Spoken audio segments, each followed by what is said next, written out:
Sandwich, the series where I let fate decide my lunch. Let's go. Today's episode of Roll for Sandwich is sponsored by Thunder Bay Press. They've recently released the Marvel Avengers Multiverse of Stickers book. It contains over 1,000 stickers featuring art from many different eras of Marvel comics. The back of each page features a copy of the art of each sticker so that once you peel the stickers and stick them, you still have the art in the book. This book would make a great gift for the Marvel lover in your life. You can find it on Thunder Price. All right, and without any further ado, let's get started with our sandwich. Let's roll for bread. 2 freezer ends. Today my freezer It's always freezer ends. Jewish rye bread. I'm not quite sure why this one is so thin, but that's okay. Next up, let's roll for main. 2 imitation crab. Imitation crab contains a small amount of crab meat, but is mostly Alaskan pollock. Though it doesn't compare to real crab, I don't mind this stuff in its own. It's got a very mild flavor and a nice texture. Next up, let's roll for cheese. 3 Munster. I feel like there are definitely some cheeses that would clash with this, but Munster isn't one of them. It's mellow enough to just add a little bit of support without asserting itself too much. For roughage, 8 marinated mushrooms and 10 avocado. Well, avocado was a pretty fortunate roll. Avocado and imitation crab are 2 of the main ingredients in a California roll. My avocado could stand to be just a bit more ripe, but we'll make it work. These Italian marinated mushrooms are pretty tasty. They've got a nice tangy vinegary flavor without being as intense as something like pickles. I've chopped them up a little bit to make sure they don't roll off the sandwich, and they should be a nice addition. We needed a little acid to cut through. Is there live crime? Next up, let's hit it with a little wild magic. 13 dry roasted edamame. Ooh. Dummy beans.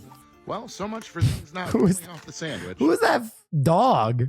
These dry roasted cute. soybeans are a nice salty snack, but they will prove difficult to keep on our sandwich, especially in its current configuration.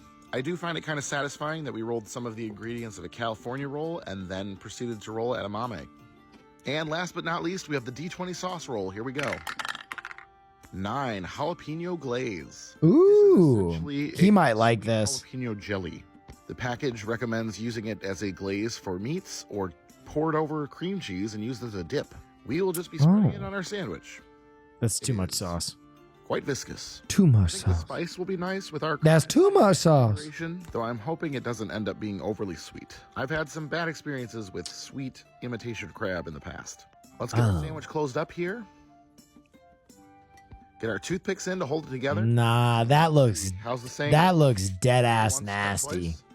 There we go. That looks Let's see dead what ass the process nasty. That looks like shit. But I don't know him. He's such a wild card. We got shrooms, we got cheese, imitation crab, jalapeno, tramp. We know too much going. 4-7. There's a sandwich. Well, this one seems like it's going to be pretty all right, but you know, pretty much anything would look good after Monday.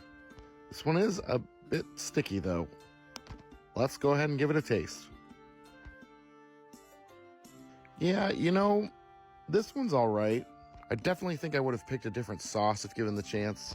And structurally, this one's kind of all over the place. The flavors all pretty much mesh well, but it's a little boring and is falling apart way too much.